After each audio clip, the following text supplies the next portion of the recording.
Welcome to the Rim Break Rodeo. We hope this video helps. In this video, I will show you how to make perfect sushi rice, a fundamental skill for any sushi enthusiast.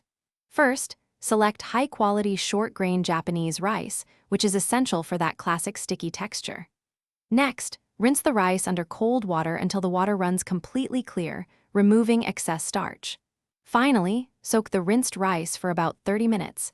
This step helps ensure even cooking and a tender grain. Now let's cook the rice to perfection. For best results, use a 1-to-1 ratio of rice to water. You can cook it in a rice cooker or on the stovetop. Either way, cook for about 15 minutes until all the water is absorbed. Once cooked, let the rice steam, undisturbed, for an additional 10 minutes. This crucial resting period allows the grains to fully absorb moisture and become fluffy. The secret to delicious sushi rice lies in the seasoned vinegar. In a small saucepan, combine 4 tablespoons of rice vinegar with 2 tablespoons of granulated sugar. Then, add 1 teaspoon of salt to this mixture.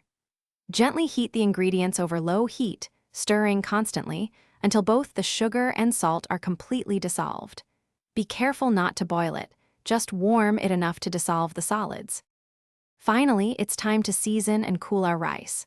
Transfer the hot, cooked rice to a large, non-metallic bowl, preferably wooden. Pour the prepared sushi vinegar over the rice and, using a cutting motion with a spatula, gently fold it in. As you mix, fan the rice to cool it down quickly. This fanning process also gives the rice a beautiful, glossy sheen, making it perfect for your sushi creations. Thanks for watching. Consider subscribing if we helped you.